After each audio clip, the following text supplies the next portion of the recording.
طوابير أمام البنك الأهلي وبنك مصر اليوم بعد قرار البنوك الأخير آخر فرصة للشهادات الجديدة. تعال نشوف كل التفاصيل، بس قبل ما نبدأ الفيديو يا ريت تدعمنا بلايك للفيديو وتشترك في القناة وتفعل الجرس عشان يوصلك مننا كل جديد. ما تنساش تاخد جولة في القناة فيها كل ما يخص البنوك واستثمار أموالك. أفضل استثمار من أول 1000 جنيه هتلاقي أسفل الفيديو في أول تعليق. بعد اللايك والاشتراك في القناة تعال بينا نشوف الفيديو الجديد. اليوم بدأ الزحام الشديد أمام البنك الأهلي وبنك مصر، وذلك لأسباب كتير بعد آخر تصريحات من رئيس اتحاد البنوك محمد الأتربي عن ماذا سوف يحدث بالشهادات الجديدة. وطبعا كلنا عارفين إن البنك الأهلي وبنك مصر أصدروا شهادات جديدة وبعائد مرتفع جدا. العائد ده لا اما تصرفه سنوي لا اما تصرفه شهري. اول شهاده معانا وهي الشهاده 27%، وهي بعائد سنوي في نهاية المدة. أما العائد الشهري هو ب23.5% شهري، وذلك لتكون بديلة للشهادة 25% السنوية، وأيضا الشهادة 22.5% الشهرية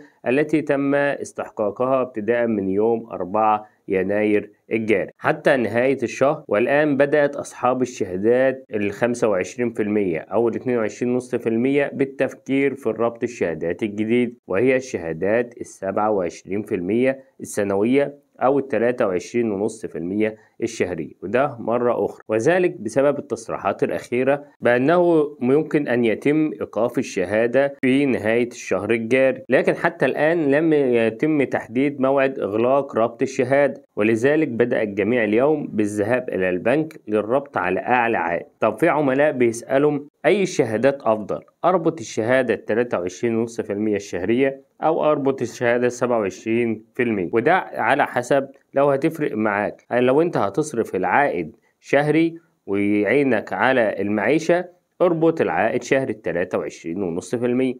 أما لو كان العائد ده ادخار هيكون طبعا 27% السنوي أفضل لك بسبب فارق أسعار الفايدة.